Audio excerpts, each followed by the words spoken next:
உருவம் உண்டு. அல்லாஹ் சொல்லுகிறான் நான் யார், எனக்கு உருவம் உண்டுமா?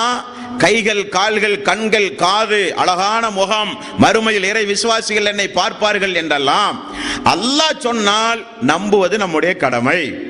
ரசூலுல்லாஹி ஸல்லல்லாஹு அலைஹி வஸல்லம் அல்லாஹ்வை குறித்து நமக்கு சொல்லி தந்தால் ஏற்றுக்கொள்வது, விசுவாசிப்பது நம்முடைய முஸ்லிம்களாகிய நம்முடைய கடமை. அந்த அடிப்படையை வைத்து பார்க்கும் பொழுது அல்லாஹ் ஒருவன் உண்டு, அவனுக்கு உருவம் உண்டு, அவனுக்கென்று ஒரு இடம் உண்டு. அந்த இடத்திலிருந்து அல்லாஹு தஆலா ஒரு கட்டத்தில் வருவான். இறை விசுவாசிகள் அவனை பார்ப்பார்கள். பார்க்கிற பொழுது இறை விசுவாசிகளுக்கு அது எவ்வளவு பெரிய சந்தோஷமாக அமையும் என்பதையெல்லாம் அல்லாஹு தஆலா நமக்கு சொல்லித் தராமல் இல்லை. வழக்கம் என்ன அப்படின்னா, சொல்றது ஒன்றா இருக்கும், இவங்க விளங்குறது வேற ஒன்றா இருக்கும். இப்படி நிறைய நீங்கள் பார்க்கலாம்.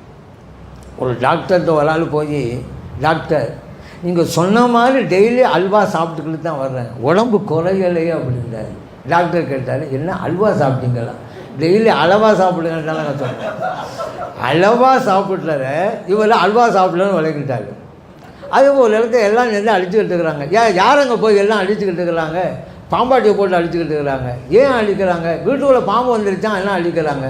பாம்பு வந்து அவரை எங்கே அழிக்கணும்? இல்லை யாரோ சொன்னாங்களாம், வீட்டுக்குள்ளே பாம்பு வந்துட்டா பாம்பாட்டியை கூப்பிட்டு அழிக்கணும்னு சொல்லி அதான் அவளை அழிச்சுக்கிட்டு இருக்கிறாங்க.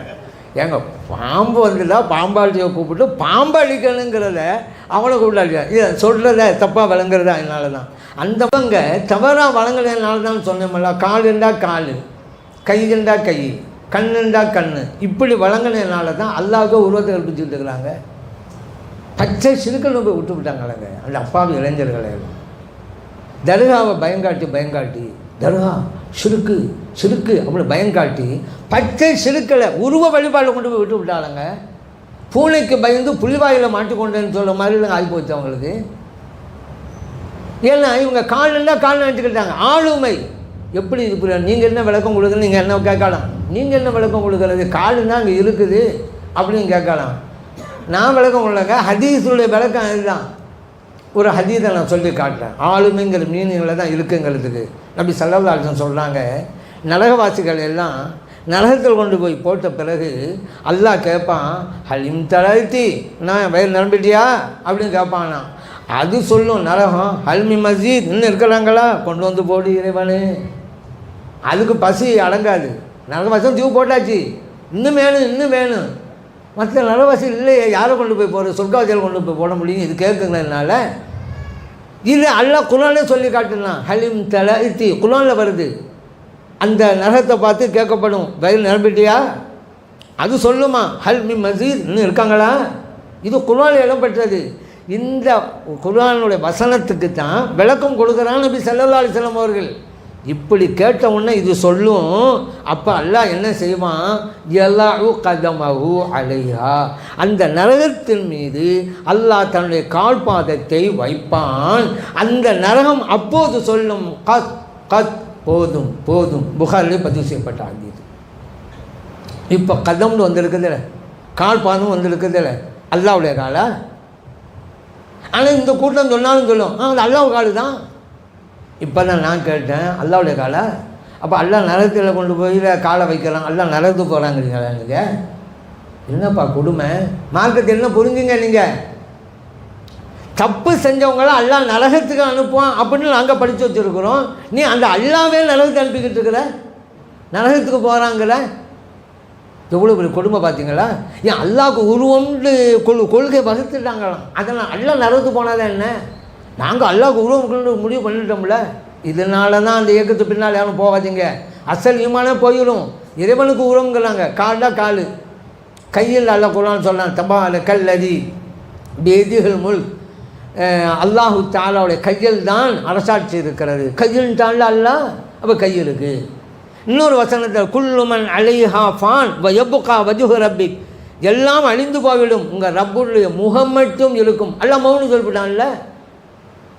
எப்போ முகம்னு சொல்லிட்டா முகமா? அது எவ்வளோ பெரிய விபரீதத்தை கொடுக்குது முகம்னு சொன்னால்.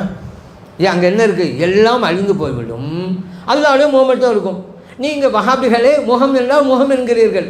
இதில் வேறு அல்லாஹ்வுக்கு கை இருக்கிறதுன்னு சொல்லிக் கொள்கிறீர்கள், அல்லாஹ்வுக்கு கால் இருக்கணும்னு சொல்கிறீங்க. முகம் மட்டும் இருக்க, மற்றதெல்லாம் அழியும் சொன்னால் அல்லாஹ்வுடைய கை அழியுமா? அல்லாவுடைய கால் அழியுமா? என்ன பேசுறீங்க நீங்கள்? அப்போ அங்கே முகம் என்றால் அல்லாவுடைய உள்ளமைன்னு அர்த்தம். எல்லாம் அழிந்து போவிடும், வஜபுக்கா வஜுஹு ரப்பி, உங்கள் ரப்புடைய உள்ளமை மட்டும் இருக்கும், அதற்கு அழிவு இல்லை. அப்படி தான் அர்த்தம் வைக்கணும். இதே இலக்கியம். வஹாபிகளுக்கு குர்ஆனும் புரியாது, ஹதீஸும் தெரியாது, இலக்கணமும் தெரியாது, இலக்கியமும் தெரியாது. அதனால் வந்த வேணாம் இலக்கணத்தோடு பேசுகிற நடைமுறை நம்மகிட்ட இருக்குதுல்ல. நம்ம கூட சொல்ல வரா, இருந்தாங்க உங்கள் முகத்துக்காக பார்க்குறேன் சொல்லுவோமா சொல்ல மாட்டோமா? உங்கள் முகத்துக்காக பார்க்குறேன்டா அர்த்தம், உங்களுக்காக பார்க்குறேன்னு தான் அர்த்தம். இல்லை உங்கள் முகத்துக்காக பார்க்குறேன்னு சொல்லிவிட்டாரு அப்படின்னு அர்த்தம். உங்கள் கைக்காக பார்க்கலை, உங்கள் காலுக்காக தான் பார்க்கலை, உங்கள் முகத்துக்காக தான் பார்க்குறேன் அப்படி அர்த்தமா? என்னப்பா கோவத்தில் சொல்லுவார், இனிமேல் என் முகத்தில் முழிக்காதப்பா அப்படிம்பாரு. அப்படின்னு அர்த்தம். உங்கள் கைக்கு முன்னாடி வந்து நின்றுக்கிறேன், உங்கள் கால்கிட்ட வந்து நின்றுக்கிறேன், முகத்தெல்லாம் முழிக்கக்கூடாது. நீங்கள் இல்லை என்கிட்டேன்னு வராதேன்னு அர்த்தம். முகம்னு சொல்கிறாரு, அவரை நாடுகிறார். இருக்குதா இல்லையா நடைமுறையில்? இலக்கியமாக பேசுகிற நடைமுறை ஊர் ஃபுல்லாக இருக்குது. ஒரு கிராமத்து பாமரருக்கு தெரியுமாங்க தௌஹீதை பற்றி பேசுகிறீங்க, குர்ஆன் ஹதீஸுங்கிறீங்க, ஒரு பாமருக்கு தெரியக்கூட உங்களுக்கு தெரியலை. கையுண்டா கையா, முகம்டா முகமா, இலக்கியம் தெரியலை. இல்லை நீங்கள் குர்ஆனை பற்றி மற்றவங்க விளக்கம் கொடுக்குறீங்க, அது தெரிஞ்சு இல்லாமல் போச்சு உங்களுக்கு. இறைவன் குர்ஆனில் எவ்வளோ இலக்கியம் பேசுகிறானே. அதே போல் பாருங்கள், கையில் வருது, கையில் கையா நம்ம சொல்கிறோம்ல, அதிகாரம் ஆட்சி அதிகாரங்கிறது கையில் சொல்லுவோம் அல்லவா. ஒரு மன்னர் சொல்வார், என் நாட்டின் அதிகாரம் ஆட்சி என் கையில் இருக்கிறது அப்படிம்பாரு. இன்னும் சொல்லப்போனால் என் நாடே என் கையில் இருக்கிறதுன்னு சொல்லுவார். கையண்டா கையா. ஒரு காலத்தில் பகதாது மாநகரம் மன்னர் ஹாரூன் ரஷீதுடைய கையிலே இருந்தது. ஒருத்தன் படித்தான் வரலாற்றில்.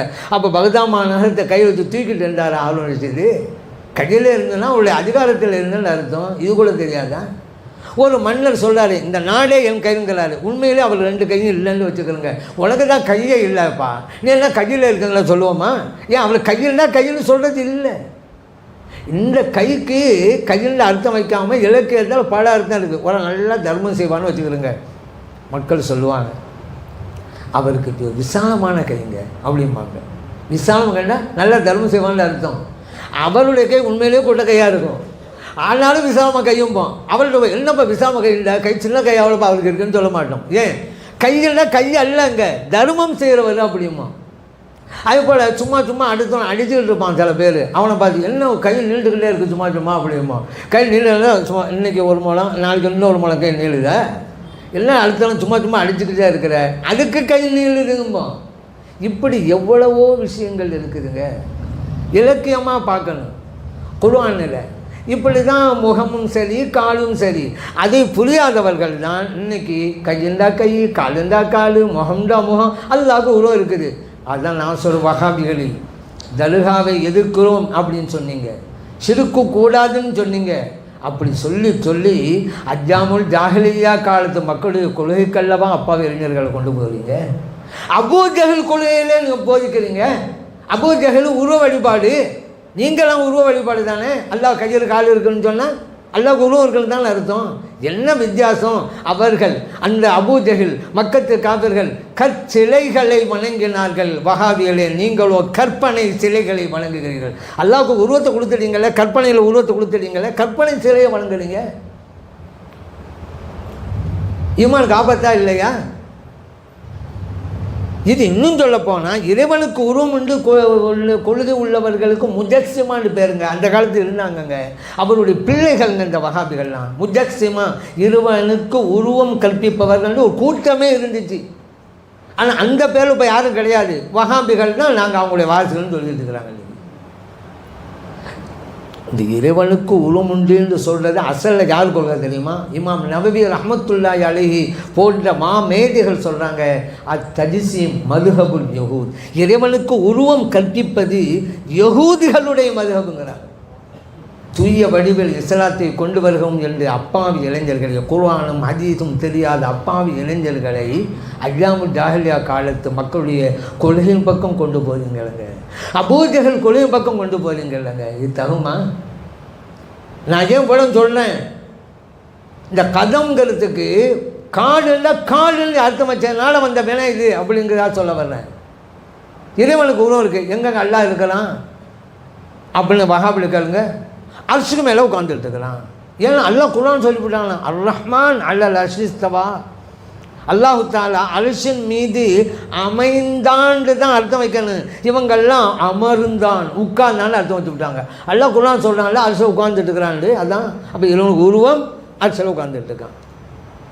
இறைவனுக்கு திசை உண்டா? இறைவனுக்கு இடம் உண்டா? இடத்திற்கும் காலத்திற்கும் அப்பாற்பட்டவன் அல்லவா இறைவன். நமக்கும் இறைவனுக்கும் அந்தான வித்தியாசம். நமக்கு இடம் உண்டு, காலம் உண்டு.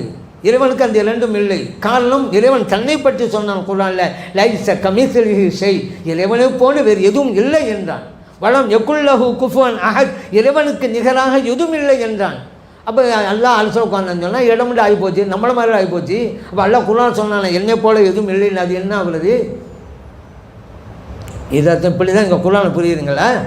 குர்ஆன் பிரகாரம் நடக்கிற உங்கள் தகுதி இது தானா? இப்போ புரியுங்க. சுன்னத் ஜமாத் கொள்கையில் அல்லாஹ் நம்மளை கொண்டு வந்து எவ்வளோ பெரிய நிஅமத்துன்னு சொல்லி குர்ஆன் சொல்லி பச்சை சிறு கொண்டு போய் விட்டு, அப்பாவை இளைஞர்களை யஹூதிகளுடைய மதகப்பில் கொண்டு போய் விட்டு உருவம் கற்பித்தல், அஜாமுல் ஜாஹிலியா காலத்து மக்களுடைய கொள்கை பக்கம் கொண்டு போய் விட்டு, கையுங்கிறதுக்கு அல்லாஹ் குர்ஆனில் பல இடங்கள் நீங்கள் பார்க்கலாம். வலா தபுசுத்துஹா குலபஸ் குர்ஆன். இப்போ நம்ம விட்டுருவோம், அல்லாஹ்வுடைய கையை விட்டுருவோம், அல்லாஹ்வுடைய கண் அதை விட்டுருவோம், அல்லாஹ்வுடைய கால் அதை விட்டுருவோம். பொதுவாகவே இலக்கியம் பேசுகிறாங்கிறது ஒரு உதாரணம் சொல்லலாம். குர்ஆன்லேயே அல்லாஹ் ஒரு இடத்துல சொல்லலாம், வலா தஜஅல் யதக்க மக்லூலத்தன் இலா உனுகைக, உன் கையை உன் கழுத்தில் கட்டிக்கிட்டு இருக்காங்க. வலா தபுசுத்துஹா குல்லல் பஸ்தி, உன் கையை ஒரே அடியாக விரிச்சிடாத. 2 பாயிண்ட்டு, கழுத்தில் கை வைக்காத, ஒரே அடியாக விழிக்காத. அப்படின்னா இது நேரடியாக அர்த்தம் வைப்பியால? நீங்கள் என் கழுத்தில் கை வைக்கக்கூடாதா? ஒரு ஆள் அல்லாஹ் வைக்க வந்தீங்கன்னு சொல்லலாம், கழுத்தில் கை வைக்காதீங்கிறான். எத்தனை தடவை கழுத்தில் கை வைக்கணும்ல? ஒரு தைலம் தேய்க்கிறதா அந்த கூட கழுத்தை வச்சு தானே தேய்ப்போம். அப்போ அப்படி தான் எல்லாம் சொல்லலாம். அப்படின்னா என்ன அர்த்தம்? இந்தாப்பா கஞ்சனாக இருக்காது, மற்றவங்களுக்கு கொடு அப்படின்ட்டானா. இங்கே வைக்கான்னா என்ன அர்த்தம்? கையை எடு கொடு அப்படின்னு அர்த்தம். நீ கொழுக்காமல் கையை ஒரே இடத்துல வச்சுட்டு இருக்காதேங்கிறதுக்கு கழுத்தில் வச்சுட்டு இருக்காதேங்கிறான். கையை எடு கொள்ளுங்க. அடுத்து எல்லாம் சொன்னால் சரி கொடுக்க நினச்சிட்டியா, ஒரே அடியாக பிரிச்சுக்கூடாத அப்படிங்கிறான். அப்படின்னு இருக்கெல்லாம் கொடுத்து விட்டு உன் மனைவி மக்களை கஷ்டப்படுத்தாதப்பா, உன்ட்டு எவ்வளோ இருக்கா அட்டாந்த மாதிரி கொடு. உனக்கு மனைவி இருக்காங்க, மக்கள் இருக்கிறாங்கல்ல, ஒரே அடியாக விழிக்காதங்கிறான். இப்போ ஒரு ஆள் கையில்டா கை, அப்போ விரிக்கக்கூடாதுன்ட்டான். இனிமேல் கையை விரிக்கக்கூடாது. எப்படி சோறு சாப்பிடுவீங்க? எப்படி ஒன்று செய்வீங்க? எப்படி தொழுவீங்க? கையை விரிக்கக்கூடாதுன்னு வந்துருச்சுல. ஏங்க இப்போ புரியுதா? குர்ஆனில் இறைவன் எத்தனை நிலத்தில் இலக்கியம் பேசணும் இப்போ புரியுதா? இதுதான் இந்த மகாபிகள். இப்படி இவர்கள் அது புரியாதான். இன்னும் சிலக்கெல்லாம் கேட்டோம், எங்கள் விவாதம் இறைவனுக்கு உருவம் உண்டாண்டு ஒரு விவாதம் ஒன்று நடந்துச்சு. அந்த விவாதத்தில் அல்லாஹ் அரிசியிலே அமர்ந்தான், அப்போ உடல் இருக்க போய் தான் அமர்றான்னு நாங்கள் அப்போ உடனே நாங்கள் கேட்டோம். குர்ஆன் வச்சது தான், யஹ்மிலு அர்ஷ ரப்பிக ஃபௌகஹும் யௌமைதின் சமானியா. அல்லாஹ் குர்ஆன் சொல்கிறானே, உங்கள் ரப்புனுடைய அரிசை 8 மலக்குமார்கள் சுமப்பார்கள் என்று நீங்கள் அல்லாஹ் அரிசல் கொண்டு போய் வச்சு விட்டுங்களே. அப்போ அல்லாஹு தாலாவையும் அவன் உட்கார்ந்துருக்கிற அரிசையும் 8 மலக்கு சேர்ந்து தூக்கிட்டு இருக்கிறாங்களா? அப்போ அல்லாஹ் யார்? 8 மலக்கு சேர்ந்தால் அல்லாவே தூக்கி போடலாம் அப்படிங்கிறீங்களா? நீங்கள் கேட்டுங்க. உங்கள் குரான் அப்படி தானே வருது, அரிசல் இருக்கிறான்ட்டிங்க, 8 மலக்கு அரிசல் தூக்குறாங்க. அப்போ அல்லாஹ் சேர்த்து தான் தூக்குறாங்க. அப்போ அல்லாஹ் யார்? 8 மலக்கு சேர்ந்தால் அல்லாஹ் தூக்கி போடலாம். உடனே அவ்வா பதில் சொல்ல முடியல. அவள் பதில் சொல்லாவிட்டா ஐயும்பாக நம்ம அசந்தக்கூடாது. உடனே அவ்வா என்ன அல்லாவே கேள்வி செய்கிறீங்க, அல்லாவை கிண்டல் செய்கிறீங்க அப்படின்ட்டாங்க. நம்ம ட்ராக்கை மாற்றுறதுக்கு நாங்கள் சொன்னோம், அல்லாவை நாங்கள் கேள்வி செய்யலைங்க, உங்கள் கடவுளை கேள்வி செய்யணும். உங்கள் கடவுளை தான் கேள்வி செய்யணும், உங்கள் கடவுளை தான் கிண்டல் பண்ணுறோம். ஏன் அரிசியில் உட்காந்துருந்தா நீங்கள் சொல்கிறீங்க கிண்டல் பண்ணுவோம். எங்கள் இறைவன் நான் கிண்டல் பண்ணலையே, எங்கள் இறைவன் தான் அரிசியிலேயே உட்காந்துட்டு இருக்கு இல்லைன்னு சொல்கிறோம்ல. அரிசிலும் இருக்கலாம், இதான் எங்கள் கொள்கை. அரிசியிலே இல்லை என்பதல்ல, அரிசிலும் இருக்கலாம். இறைவன் இல்லாத இடம் இல்லை எங்கள் கொள்கை. நாங்கள் கிண்டல் பண்ணுவது உங்கள் கடவுளை சொன்னோம்ல, மாட்டிக்கிட்டா. ஏன்னா இப்படி ட்ராக்கை அல்லாஹ் போய் கிண்டல் பண்ணுறாங்களேன்னு சொல்லி நம்ம ட்ராக்கை மாற்ற பார்த்தாங்க. உங்கள் கடவுளை கிண்டல் பண்ணுவோம் அப்படின்னு சொன்னோம். உங்கள் கடவுள் வேற, எங்கள் அல்லாஹ் வேறங்க. அபூ ஜஹல் என்ன சொன்னான்? அல்லாஹ் தான் சொன்னான், வானத்து பூமி வளர்ச்சி யாருப்பா இல்லை யக்கூலன் அல்லாஹ். குர்ஆன் அப்படி தானே வருது. அல்லாஹ் அந்த அபூஜலும் மக்கத்துக்காக எல்லாம் தான் சொன்னாங்க, சஹாபியெல்லாம் எல்லாம் தான் சொன்னாங்க. ரெண்டும் ஒன்றா?